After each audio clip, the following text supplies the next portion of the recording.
Hello guys, good morning to all of you and welcome to my channel Monika Garg classes. आप लोगों को याद ही होगा हम लिक्विडेशन को डिस्कस कर रही थी। वैसे तो हमने लिक्विडेशन को लिक्विडेट कर दिया था, यानी वाइंड अप कर दिया था, कंप्लीट कर दिया था।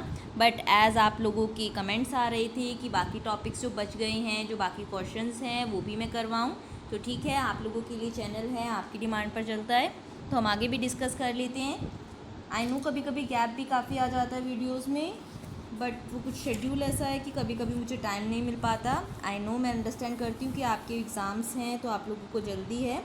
मैं ट्राई करूँगी रेगुलर रहने की।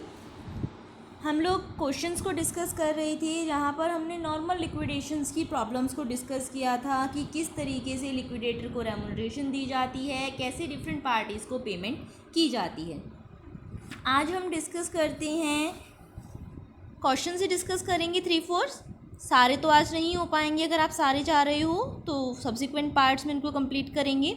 सबसे पहले हमारा जो क्वेश्चन है आज वो रिलेटेड है डिस्ट्रीब्यूशन ऑफ सरप्लस से। यानी वैसे तो हम क्या कहते हैं कि जो हमारा ऑर्डर ऑफ पेमेंट है उसमें जो डिफरेंट पार्टीज़ हैं उनको पे करते चलो और लास्ट में जो भी बच जाता है वो आपके इक्विटी वालों का है। बट कभी कभी हमें क्वेश्चन में दिया होता है कि जितना आपका एक्स्ट्रा बचेगा वो सारा इक्विटी वालों का नहीं होगा, कुछ प्रेफरेंस वालों को भी दिया जाएगा। तो उस केस में हमें क्या करना पड़ता है, वो सरप्लस जितना, यानी सरप्लस यानी जो प्रेफरेंस की कैपिटल, इक्विटी की कैपिटल दोनों की देने के बाद जो बचता है, तो उस केस में हमें क्या करना पड़ेगा, जैसा क्वेश्चन में कहा होगा कि कितना सरप्लस आपको प्रेफरेंस वालों को देना है उतना प्रेफरेंस वालों को देना पड़ेगा और बचा हुआ ही सरप्लस हम इक्विटी वालों को दे पाएंगे, यानी पूरा सरप्लस इक्विटी वालों को नहीं मिलेगा। क्वेश्चन देखते हैं, बहुत ही सिंपल टॉपिक है। जस्ट अ सेकेंड, गर्मियों में ये प्रॉब्लम बहुत हो जाती है पेजेस उड़ने की। देखो क्वेश्चन क्या है हमारा, Adarsh manufacturing company limited went into voluntary liquidation on 1 January 2016। Adarsh manufacturing company एक कंपनी है जो कि लिक्विडेशन में चली गई है। कब? 1 जनवरी 2016 को। The liquidator is to paid remuneration at 3% on amount realize on sale of asset. जो लिक्विडेटर है उसे 3% मिलेगा जो असेट्स को बेच के पैसा मिला है उसके ऊपर, और 2% मिलेगा जो पैसा शेयर होल्डर को दिया जाएगा उसके ऊपर। The liquidator sold all the assets of company. Liquidator ने कंपनी की सारी असेट्स बेच दी और फिर उसके बाद आपको कंपनी की पोजीशन क्या हुई वो दिखाया गया है। पहले ये बता रहे हैं कि सारी असेट्स को सेल करके कैश मिला 7 लाख का। लिक्विडेशन के एक्सपेंसेस हो गए 12,600 के। क्रेडिटर्स जिसमें एक मंथ की सैलरी भी है 8400। देखो सैलरी हमने कहा था क्या होती है, प्रेफरेंशियल क्रेडिटर्स होते हैं और 20,000 तक पर पर्सन अलाउड होती है। ये तो 20,000 से कम है यानी पूरी अलाउड होगी, यानी 8400 के हमारे प्रेफरेंशियल क्रेडिटर्स हैं जो कि इस 95,200 में इंक्लूडेड है। उसके बाद आपके पास 7,000 प्रेफरेंस शेयर्स हैं, 30 का एक है जिस पर 31 दिसंबर 2014, देखो लिक्विडेशन हो रहा है 1 जनवरी 2016 को और इन्होंने कहा है 31 दिसंबर 2014 तक का आप लोगों ने इनके ऊपर क्या दिया हुआ है, डिविडेंड दिया हुआ है। यानी 1 जनवरी से लेके 31 दिसंबर 2015 एक साल का डिविडेंड अभी पेंडिंग है।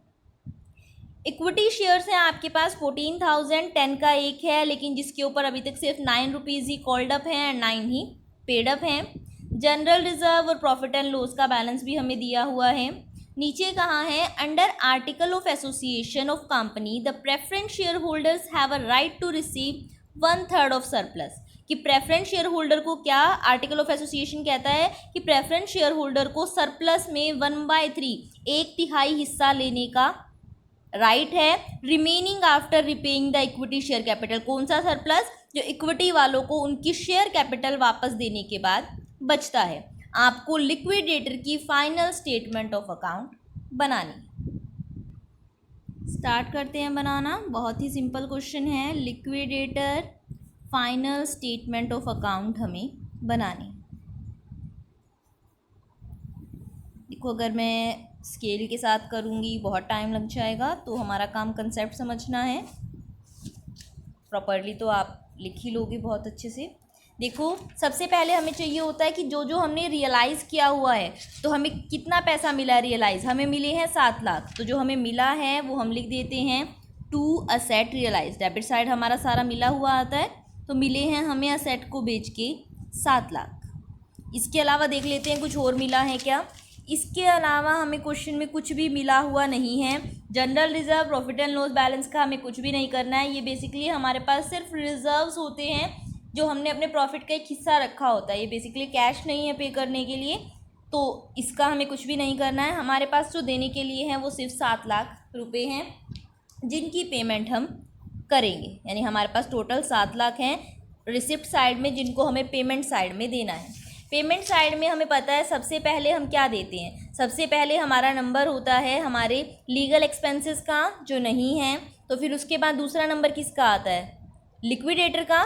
तो उसके बाद आ जाती है आपकी बाय लिक्विडेटर रेमुनरेशन। लिक्विडेटर की जो रेमुनरेशन है वो हमें कही गई थी कि 3% तो आपको देनी है असेट रियलाइज पे, और 2% देनी है उस पैसे पे जो आप शेयर होल्डर्स को दोगे। तो दे देते हैं 3% on asset realise. Asset realise हुई थी 7 लाख की, तो 7 लाख पे 3% यानी 21,000 तो ये देने हैं। इसके साथ 2% कहा जो शेयर होल्डर को देंगे। तो देखो शेयर होल्डर पे तो हमें पता है हमेशा आफ्टर चार्जिंग की कंसेप्ट लगती है, क्योंकि इनको तो बचा हुआ दे रहे हैं, तो 2/102 लगेगा। और शेयर होल्डर बोला है ना, ये बोला इक्विटी ना बोला है प्रेफरेंस, तो दोनों ही शेयर होल्डर्स हैं, दोनों के ही पैसे के ऊपर ये पर्टिकुलर रेमुनरेशन दी जाएगी। अभी हमें नहीं पता है इनको कितना मिलेगा, तो अभी के लिए यहीं पर इसको छोड़ देते हैं। उसके बाद हमारा नंबर होता है लिक्विडेशन के एक्सपेंसेस का। लिक्विडेशन के एक्सपेंसेस आपको दिए गए हैं 12,600। By liquidation expenses 12,600। इसके बाद हमारे डिवेंचर्स होल्डर आते हैं। डिवेंचर होल्डर क्वेश्चन में नहीं है तो छोड़ देंगे। उनके बाद नंबर आता है प्रेफरेंशियल क्रेडिटर्स का। प्रेफरेंशियल क्रेडिटर्स हमें दिए गए थे कि जो टोटल 95,200 है, इसमें 8,400 प्रेफरेंशियल है, यानी 8,400 आपके प्रेफरेंशियल हैं। साथ में देखते रहेंगे कि पैसा बचा हुआ है या नहीं। वैसे देखो क्वेश्चन ही बता देता है कहीं ना कहीं, यहाँ पर जब सरप्लस में प्रेफरेंस शेयर होल्डर को हिस्सा देना है तो ऑब्वियस सी बात है पैसा होगा, बट फिर भी हम देखते चलेंगे। अभी हमें दिख रहा है कि हमारे पास बहुत पैसा है, देते चलते हैं। अब प्रेफरेंशियल क्रेडिटर्स के बाद नंबर आता है हमारे अनसिक्योर्ड क्रेडिटर्स का। तो अनसिक्योर्ड क्रेडिटर्स कितने हैं, टोटल क्रेडिटर्स 95,200 थे, इसमें से 8,400 प्रेफरेंशियल थे, तो दूसरे बच गए अनसिक्योर्ड। अनसिक्योर्ड बच गए आपके 86,800। तो बाय अनसिक्योर्ड क्रेडिटर्स, शॉर्टकट में लिख रही हूँ टाइम सेविंग के पर्पज़ से, आप लोग नहीं लिखोगे कभी एग्ज़ाम में, क्योंकि आप लोग ऐसे लिखोगे तो आपके मार्क्स कट जाएंगे। मेरे कोई मार्क्स नहीं काट रहा है, इसलिए मैं शॉर्टकट में लिख रही हूँ। अनसिक्योर्ड क्रेडिटर्स को हमने पे कर दिया। इसके बाद हमारा नंबर आएगा शेयर होल्डर्स का। प्रेफरेंस शेयर होल्डर पे आ गए, तो देखो प्रेफरेंस शेयर होल्डर का डिविडेंड भी एरियर में है और उनको सरप्लस में भी मिलना है। हमने कहा था डिविडेंड कब मिलता है शेयर होल्डर्स को, जब प्रेफरेंस की कैपिटल भी दे दें, जब इक्विटी की कैपिटल भी दे दें। तो हम देखते चलते हैं, हमारे पास 7 लाख रुपए थे, जिसमें से हम ये सारा दे चुके हैं, तो इन चारों को लेस कर देंगे। 21,000 को, 12,600 को इसमें से लेस कर देंगे, 8,400 को लेस कर देंगे एंड 86,800 को लेस कर देंगे। फिर हम क्या करते हैं, देखते हैं हमारे पास कितना पैसा बचा है। जब आप ये लेस करोगे तो आपके पास बचेगा 5,71,200, यानी इतने रुपए हमारे पास बचे हुए हैं, इतने बचे हुए हैं। इसके बाद हमें देनी होती है, डिविडेंड देना है नहीं देना देखते हैं, बट प्रेफरेंस की कैपिटल देनी है। प्रेफरेंस वालों की टोटल कैपिटल है 2,10,000 की, तो 2,10,000 तो हैं अभी हमारे पास, 5 लाख से ऊपर पैसे पड़े हैं, तो 2,10,000 प्रेफरेंस वालों को दे देंगे। यहाँ से कम हो गए वो, तो अब हमारे पास 3,61,200 रुपये, 3,61,200 रुपीज़ बचे हैं। अब देखते हैं इक्विटी वालों की कैपिटल।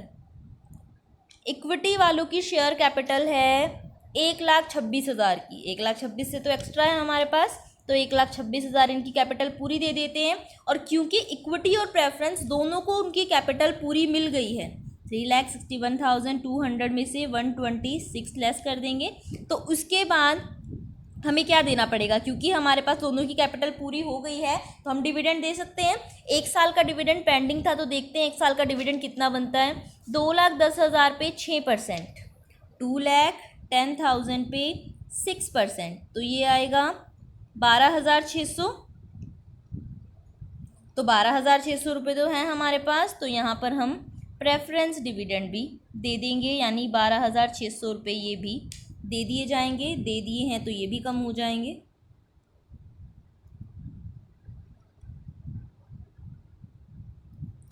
और एक और चीज़, अगर हम देखें, हमने ऊपर एक चीज़ छोड़ी थी कि लिक्विडेटर को रेमुनरेशन कितनी देनी थी, अनसिक्योर्ड, यहाँ तक पैसा देने के बाद जो भी बच गया वो सारा शेयर होल्डर को मिल रहा है, whether as a capital, as a surplus, as a dividend, मिल तो किसको रहा है, शेयर होल्डर को। और ये चारों चीज़ें, यानी यहाँ तक कि 21,000, 12,600, 8,400 एंड 86,800 अनसिक्योर्ड क्रेडिटर्स तक का सारा देने के बाद हमारे पास 5,71,200 बचे थे जो कि शेयर होल्डर को मिल रहे हैं। इसका मतलब लिक्विडेटर की रेमुनरेशन इसी के ऊपर दी जाएगी। अब अगर आप ये 5,71,200 के ऊपर 2/1/2 निकालोगे तो बेसिकली ये आएगा आपका 11,200। और अगर आप ये पे करने के बाद आपके पास बचेंगे 5,60,000, उसके ऊपर डायरेक्ट 2% निकालोगे तो भी यही 11,200 आएगा। तो बेसिकली ये 11,200 ये भी हम पे कर चुके हैं, तो ये भी हमारे कम हो जाएंगे। अब देखो, इसमें से ये 11,200 और कम कर देंगे, जितनी हमने अभी तक पेमेंट की है सारी एज इट इज़ वही पेमेंट चल रही है, जो हमने पे किया है वही कर रहे हैं। इतना देने के बाद यहाँ तक हमारे पास जो पैसे बचेंगे वो सारा लेस करके बचेंगे 2,11,400। आप सारी कैलकुलेशन करोगे, आपके पास जो पैसे बचेंगे वो बचेंगे 2,11,400 रुपये। तो अब देखो, हमारे पास 2,11,400 रुपये हैं, 2,11,400। हमें कहा गया है इसमें प्रेफरेंस वालों को सरप्लस कितना मिलना है, 1/3, तो प्रेफरेंस वाले ले जाएंगे अपना 1/3, तो बेसिकली अप्रोक्सीमेट 66.66 आएगा। तो मैं इसको 70,467 कर रही हूँ। तो बाय प्रेफरेंस शेयर होल्डर दोबारा लिखोगे 70,467, और जो बाकी बच गया 2/3 हिस्सा वो हो जाएगा इक्विटी वालों का, यानी 1,40,000, लगभग इसका डबल 933। इसका 2/3 निकालोगे, यानी मल्टीप्लाई 2/3 करोगे, 2,11,400 का 2/3 वो मिलेगा आपके इक्विटी वालों को। कर दी हमने पूरी 7 लाख की पेमेंट। यानी पूरा क्वेश्चन सेम था, जस्ट डिफरेंस कहाँ पर था कि हमें यहाँ पर ये देखना था कि इक्विटी की कैपिटल भी दी है, प्रेफरेंस की कैपिटल दी है, तो प्रेफरेंस वालों को डिविडेंड भी मिलेगा, फिर जो बचेगा उसमें से 1/3 प्रेफरेंस वालों का है, बाकी बचा हुआ इक्विटी वालों को दिया जाए। सिंपल क्वेश्चन था, आई होप क्लियर हुआ होगा। नेक्स्ट क्वेश्चन देखो, कोल इन एरियर, यानी यहाँ पर कोल भी अभी पूरे तरीके से नहीं आई है। क्वेश्चन पढ़ते हैं फिर बात करेंगे करना क्या है। T limited was place in voluntary liquidation on 31 March 2015। 31 March 2015 को लिक्विडेशन हुआ है। लिक्विडेशंस की टर्म्स आपको दी गई हैं। उससे पहले आपको बैलेंस शीट दी है जिसमें आपके पास इक्विटी कैपिटल है, प्रेफरेंस शेयर्स हैं, security premium, profit and loss, non current liability, current liability और कुछ current and non current assets आपको दी गई हैं। Preference dividend are in arrear from 2011-12। Preference dividend कब से एरियर में पड़ा है? 2011-12 से। लिक्विडेशन हो रहा है 2015, मार्च 2015, यानी 11-12, 12-13, 13-14, 14-15, 4 साल। 2011 से 12 वाला साल, 12 से 13 वाला, 13 से 14 और 14 से 15, 4 साल का प्रेफरेंस डिविडेंड पेंडिंग है। इतना हमें पता लग गया, देना है नहीं देना है वो बात की बात है।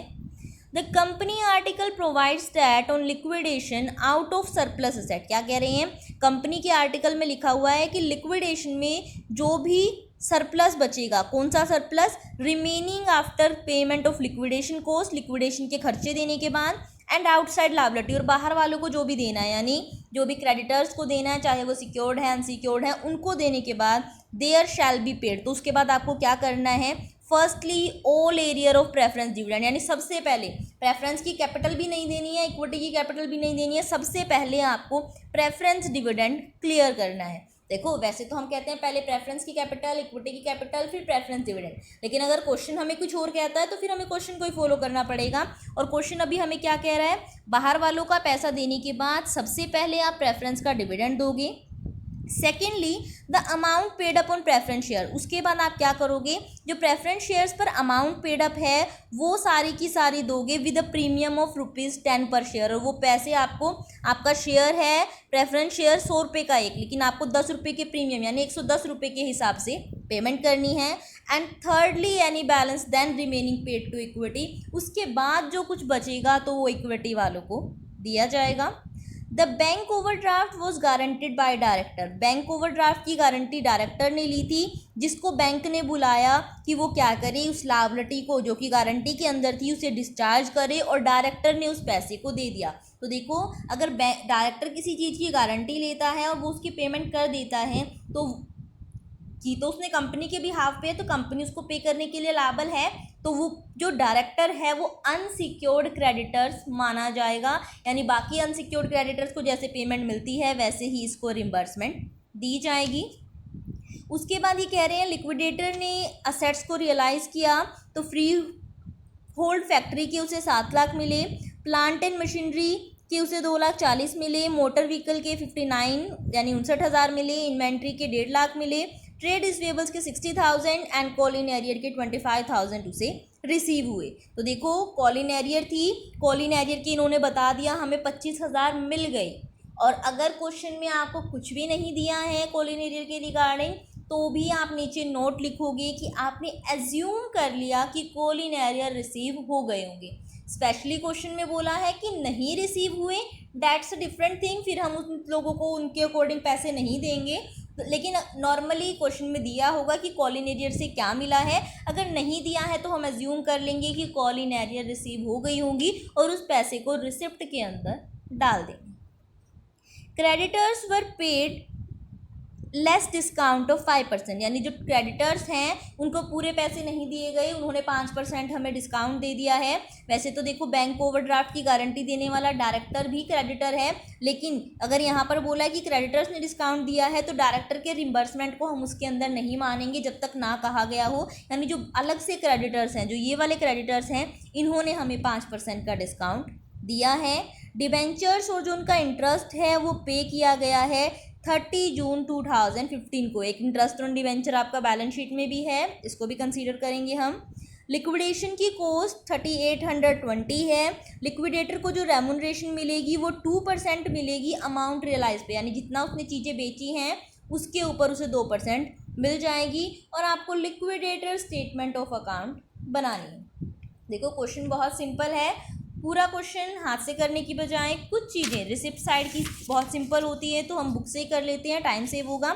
हमें क्या क्या मिला है, फ्री होल्ड प्रॉपर्टी से 7 लाख, प्लांट एंड मशीनरी से 240, जितना भी हमें मिला है ये पांचों चीज़ें हमारे रिसिप्ट साइड में चली जाएंगी। फ्री होल्ड फैक्ट्री के, प्लांट एंड मशीनरी के, मोटर व्हीकल के, इन्वेंट्री के, ट्रेड रिसीवेबल्स के, और कॉल इन एरियर से जो 25,000 मिले हैं वो 2 कॉल इन एरियर करके ये भी रिसिप्ट में चले जाएंगे। अब हमारे रिसिप्ट में और तो कोई रिसिप्ट क्वेश्चन में नहीं थी, यानी हमारी टोटल रिसिप्ट हो गई है 12,34,000 की, यानी लिक्विडेटर के पास 12,34,000 रुपये हैं डिफरेंट पार्टीज़ को पे करने के लिए। अब वो उसकी पेमेंट को स्टार्ट करेगा। लिक्विडेटर पेमेंट करना स्टार्ट करे उससे पहले एक रिमाइंडर कि अगर आपको वीडियो पसंद आ रही है, क्वेश्चन समझ में आ रहे हैं, तो वीडियो को लाइक और चैनल को सब्सक्राइब करना मत भूलना। हमारे पास 12 लाख, हमारे पास यानी लिक्विडेटर के पास टोटल 12,34,000 रिसिप्ट साइड में आ चुके हैं।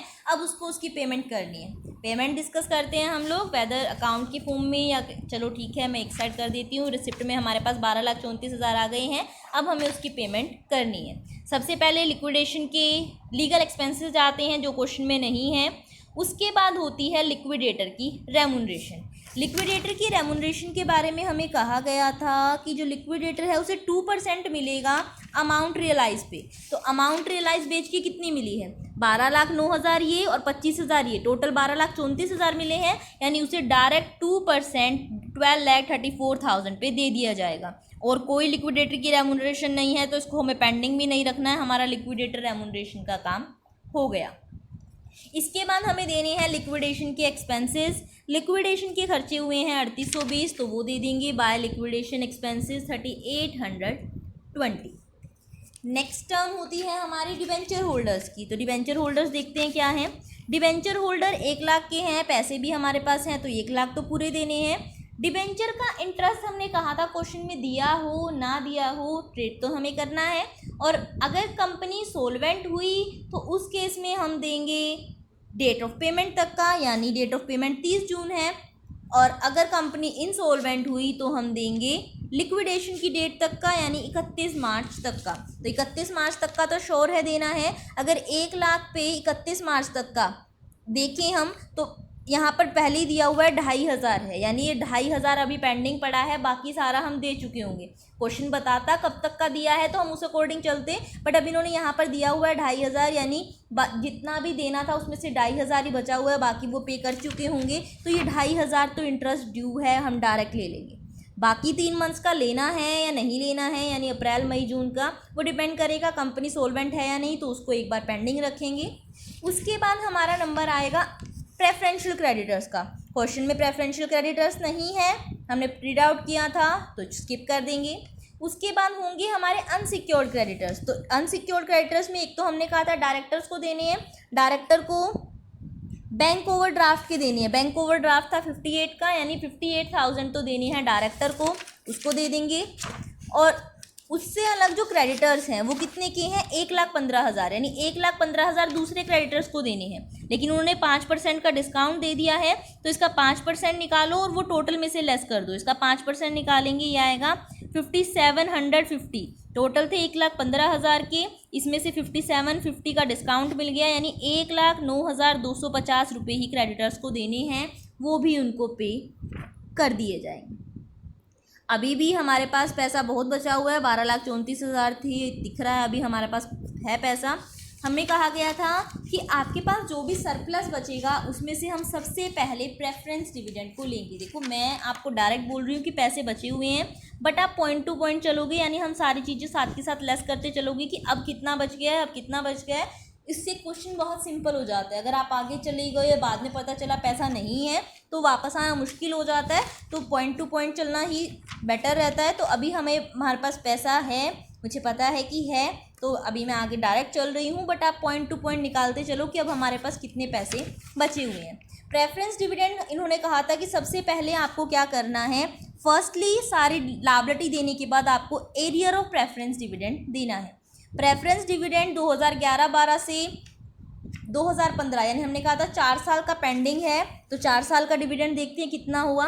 6 लाख की प्रेफरेंस शेयर कैपिटल है, उस पर 5% और 4 साल का, 6 लाख पे 5% और 4 साल का, 4 साल का है, 1 साल का आ गया 30,000, तो 4 साल का हो गया 1,20,000। तो सबसे पहले हम दे देंगे प्रेफरेंस का dividend 1,20,000 bye preference shares holder. उसके बाद हम देखेंगे हमारे पास पैसे हैं या नहीं है। चलो एक बार निकाल ही लेते हैं कि हमारे पास कितना बचा हुआ है। निकालने के लिए 12,34,000 में से 24,680, 3,820 और प्रेफरेंस डिबेंचर्स पे, क्योंकि कंपनी सोलवेंट है तो 3 महीने का एक्स्ट्रा देना पड़ेगा, यानी जो डिबेंचर्स थे आपके 1 लाख के, उसे 5% 5,000 आ गया, और 3 महीने का करेंगे तो 1/4 होकर 1250 बचेगा ये, तो वो भी इंक्लूड किया। ये सारा लेस करेंगे, यहाँ तक की सारी चीज़ें लेस कर देंगे, यहाँ तक का सब लेस करने के बाद बचेंगे आपके पास 9,34,500 रुपीज़। इसमें से हमने बोला पहले प्रेफरेंस का डिविडेंड दे दो, वो पे कर देंगे।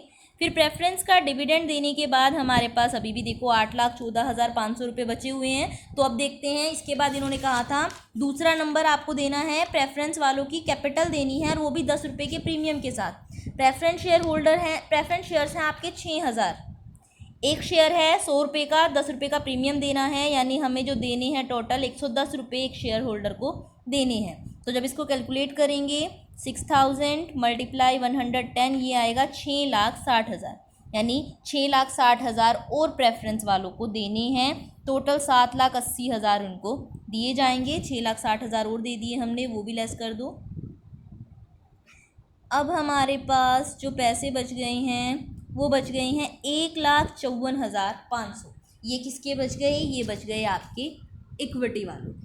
अब इक्विटी वालों को हम जब पूरा नहीं मिलता है तो हम ये बताते हैं नॉर्मली कि कितना मिला है। तो इक्विटी शेयर होल्डर टोटल थे हमारे 50,000, पैसे बचे हैं 1,54,500, यानी एक शेयर होल्डर को 3 रुपये 9 पैसे मिले हैं पर शेयर, यानी पर शेयर 3 रुपये 9 पैसे दिए गए हैं एक शेयर होल्डर को। दोनों साइड का टोटल सेम होगा हमेशा, क्योंकि जितना पैसा है हम उतना ही दे रहे हैं। तो इसके साथ हमारा क्वेश्चन कंप्लीट होता है। एक और टॉपिक करते हैं start, removing of disparity among share holder. May be today's last topic, time रहा तो और भी डिस्कस करेंगे, बट क्वेश्चन क्योंकि बहुत लेंथी होते हैं तो बहुत सारे क्वेश्चन एक साथ नहीं हो पाते हैं। Removing of disparity among share holder. Disparity का क्या मतलब है? यानी डिफरेंस है शेयर होल्डर्स में से। आपके पास इक्विटी शेयर होल्डर हैं जिसमें से टोटल मान लो आपके पास 10,000 इक्विटी शेयर्स, जिसमें से क्वेश्चन आपको क्या कह रहा है कि 5,000 शेयर होल्डर तो ऐसे हैं, 10 रुपये का एक शेयर है, जिन्होंने पर शेयर 8 रुपये पे किए हुए, और बाकी 5,000 ऐसे हैं जिन्होंने पर शेयर 5 रुपये दिए। से हम क्या करते हुए चलते हैं नॉर्मली, हम देते चलते हैं डिफरेंट पार्टीज़ को पेमेंट। से हमने प्रेफरेंस वालों तक पे कर दिया और इक्विटी वालों के लिए हमारे पास 6 लाख रुपए बच गए। चलो 60,000 बच गए, लॉस ही करवा देते हैं कंपनी को, इक्विटी वालों को। 60,000 रुपये हमारे पास बच गए। तो हम नॉर्मली क्या करते हैं, 60,000 हमारे पास रुपये हैं, 10,000 हमारे पास शेयर्स हैं, पर शेयर 6 रुपये दे दो। 10 रुपये का एक शेयर था, हमने कहा 10,000 टोटल शेयर है, 60,000 बचे हैं, सबको 6 दे दो। अब एक बात सोचो आप, ये आपने 6 रुपये दे दिए, 8 रुपये इन्होंने पे किए हुए थे, इनको 6 वापस मिल गए, इनको क्या हो गया, 2 रुपये का लॉस हो गया। और इन्होंने 5 रुपये दिए हुए थे, इन्हें भी 6 मिल गए, तो इनको तो 1 रुपये का प्रॉफिट हो गया। तो ये तो आपने भेदभाव नहीं कर दिया, आधे शेयर होल्डर को लॉस करा दिया, आधे को फ़ायदा करा दिया। क्या ये सही है? इक्वल ट्रीटमेंट होना चाहिए था, दोनों इक्विटी शेयर होल्डर्स थे, तो एक को कम एक को ज़्यादा क्यों? एक को लॉस करवा रहे हो, एक को फ़ायदा करवा रहे हो। इसी को कहते हैं डिस्पैरिटी। हम बात करेंगे इसी डिस्पैरिटी को रिमूव करने की। बहुत ही सिंपल है, कुछ भी नहीं है इसमें। हमने कहा 5,000 शेयर होल्डर ऐसे हैं जिन्होंने 8 रुपये दिए हैं, बाकी 5,000 ऐसे हैं जिन्होंने 5 दिए हैं। हमारे पास 60,000 रुपये हैं, बराबर पे ले आओ। बराबर पे कैसे लाओगे? जिन्होंने ज़्यादा दिया हुआ है उनका ज़्यादा वाला वापस दे दो। इन्होंने कितना ज़्यादा दिया हुआ है? इन्होंने पर शेयर 3 रुपये ज़्यादा दिए हुए हैं, पर शेयर 3 रुपये ज़्यादा दिए हुए हैं, यानी 15,000 रुपये ज़्यादा दिए हुए हैं। अगर इनके 15,000 इनको 3 रुपये पर शेयर वापस कर दिया जाए तो इनके भी कितने बच जाएंगे? पर शेयर 5 बच जाएंगे, और इनके भी, फिर ये दोनों बराबर हो जाएंगे। तो हम क्या करेंगे, जो हमारे पास 60,000 है उसमें से पहले मैं इनको कैटेगरी बना देती हूँ। चलो, कैटेगरी ए वालों को हम क्या कर देंगे, 15,000 रुपये बाय इक्विटी शेयर होल्डर में ए कैटेगरी वालों को 15,000 दे देंगे। अब 15,000 चले गए हमारे 60,000 में से, हमारे पास बच गए टोटल 45,000। जो 45,000 है वो सभी शेयर होल्डर को, यानी 45,000 10 के 10 को दिए जाएंगे, यानी 4.5 रुपये एक को दिए जाएंगे। तो बेसिकली क्या मिल गया, इनको ए कैटेगरी वालों को 3 रुपये पहले दे दिए थे, 4.5 रुपये बाद में दे दिए। बी वालों को टोटल 4.5 दे दिए।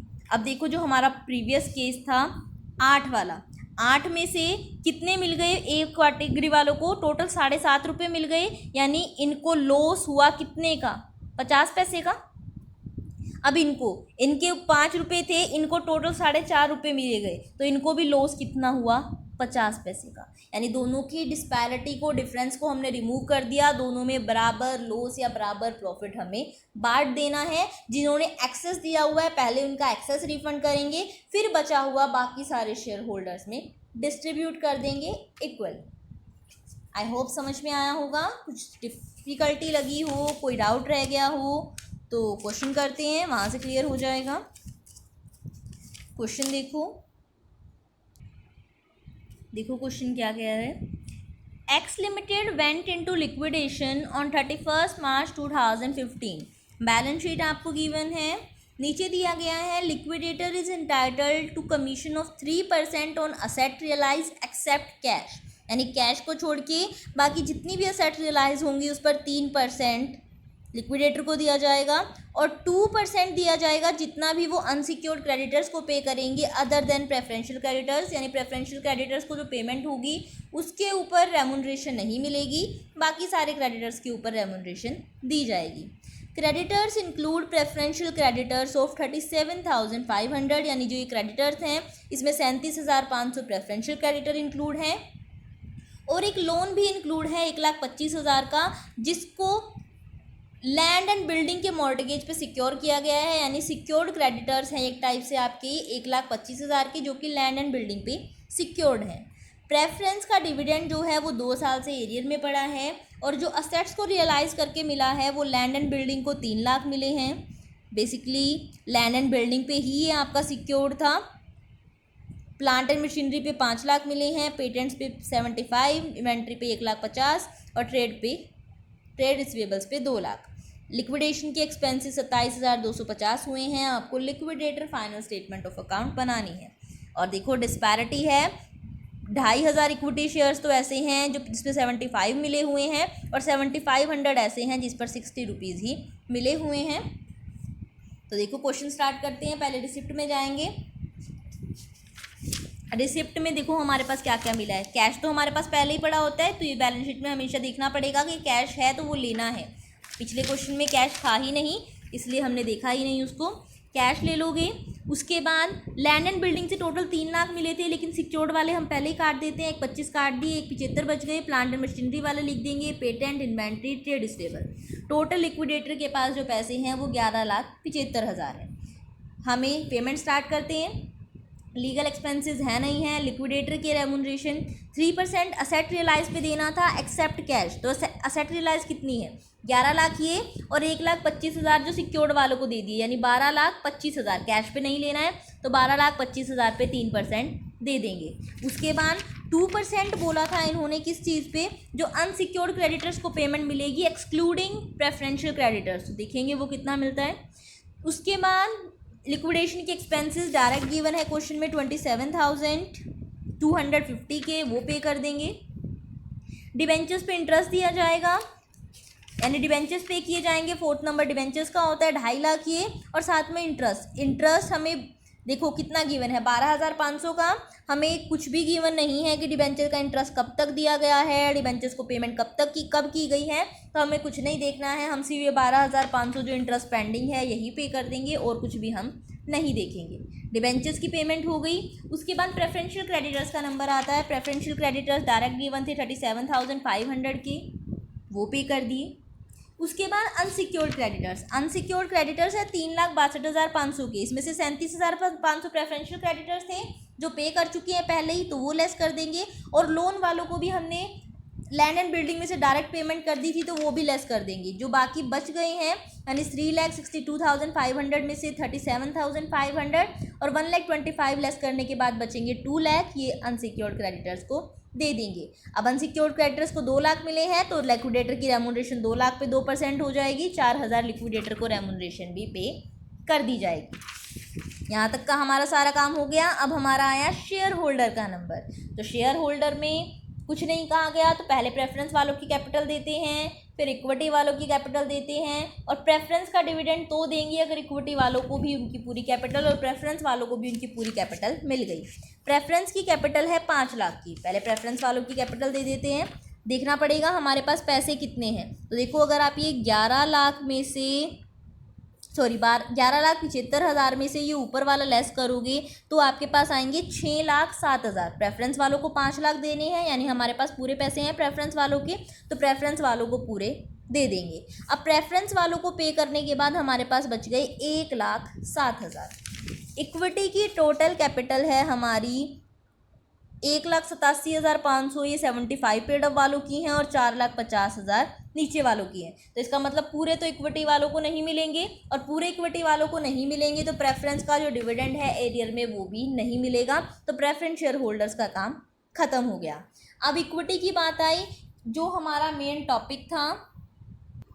एज बाकी टॉपिक तो हमारा एज इट इज़ सेम चल रहा था, कुछ भी अलग नहीं था। अब हमारे पास देखो 1,07,000 बचे। इक्विटी शेयर है हमारे पास दो टाइप के, 2,500 तो ऐसे हैं जिस पर 75 पेड अप हैं, और 7,500 ऐसे हैं जिसके ऊपर 60 पेड अप हैं। तो देखो हमें क्या करना पड़ेगा, हमने कहा था जिन्होंने पहले एक्सेस दिया हुआ है उनका रिफंड कर देते हैं। एक्सेस किसने दिया हुआ है, इन 2,500 शेयर ने इनसे कितना ज़्यादा दिया हुआ है, 15 रुपये ज़्यादा दिए हुए हैं, तो इनके 15 रुपये रिटर्न कर देते हैं। अगर 2,500 शेयर पे 15 रुपये रिटर्न करने जाएंगे तो हमें देने पड़ेंगे इनको 37,500 रुपये। दोनों को मल्टीप्लाई करोगे 37,500 आएगा। टोटल 1,07,000 है, तो 37,000 तो दे दो फर्स्ट कैटेगरी को। ये फर्स्ट कैटेगरी को इतने देने के बाद हमारे पास बचेंगे 69,500, वो मिलेंगे सभी को। तो 69,500 मिलेंगे पूरे 25 + 75 यानी 10,000 शेयर होल्डर को, यानी एक शेयर पे दे दो 6.95। इसका मतलब जो होल्डर थे 2,500 शेयर्स के, उन्हें तो क्या दिया हमने, 15 रुपये पहले दिए एक शेयर पे, और 6 रुपये 95 पैसे बाद में दिए, यानी पर शेयर 21 रुपीज़ 95 पैसे हमने पे किए। और जो बाकी 7,500 शेयर हैं उन पर सिर्फ 6.95 रुपीज़ पे किए। तो देखो कैसे लिखोगे, by equity share holder to the holders of 2,500 equity share हमने दिए 21 रुपये 95 पैसे, यानी 2,500 मल्टीप्लाई 21.95, ये आ जाएगा 54,875। और जो बाकी हैं 7,500 उन्हें दिए पर शेयर 6.95, दोनों को मल्टीप्लाई करोगे आएगा 52,125, यानी टोटल 1,07,000 में से 54,875 2,500 शेयर होल्डर को दिए गए हैं, और 52,125 रुपये 7,500 शेयर होल्डर को दिए गए हैं, ताकि उनका लॉस बराबर रहे। अगर आप इस चीज़ को देखना भी चाहो तो देखो, इनके 75 रुपीज़ थे, इनके 60 थे। 75 वालों को आपने दिए 21 रुपीज़ 95 पैसे, यानी इनको जो लॉस हुआ वो हुआ 52 रुपये 5 पैसे का, और इनको दिए 6.95,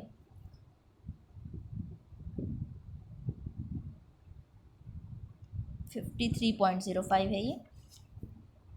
तो इनका अगर आप करोगे तो ये भी आएगा 53.05, यानी दोनों को हमने बराबर लॉस हमने दे दिया, दोनों ही शेयर होल्डर को बराबर लॉस, यानी लॉस हो या फ़ायदा हो दोनों को बराबर होना चाहिए, किसी को कम किसी को ज़्यादा नहीं होना चाहिए। आज यहीं तक डिस्कस करते हैं। वैसे तो आगे के टॉपिक्स भी सेम है, कोई मुश्किल नहीं है, बट सारे डिस्कस करेंगे हम, चिंता करने की ज़रूरत नहीं है। अगर वीडियो पसंद आई है तो वीडियो को लाइक और चैनल को सब्सक्राइब करना मत भूलना। डिस्क्रिप्शन में मेरे फेसबुक पेज का लिंक भी गिवन है, आप उसे भी फॉलो कर सकते हो ताकि आपको रेगुलरली नोटिफिकेशन मिलती रहे। बहुत जल्द मिलेंगे, कोशिश करूँगी कि मैं आपकी कल ही पोस्ट कर दूँ दूसरी वीडियो भी। हम नेक्स्ट टॉपिक्स जो बच गए हैं हमारे उनको भी डिस्कस कर लेंगे और इस चैप्टर को वाइंड अप कर देंगे। Thank you very much.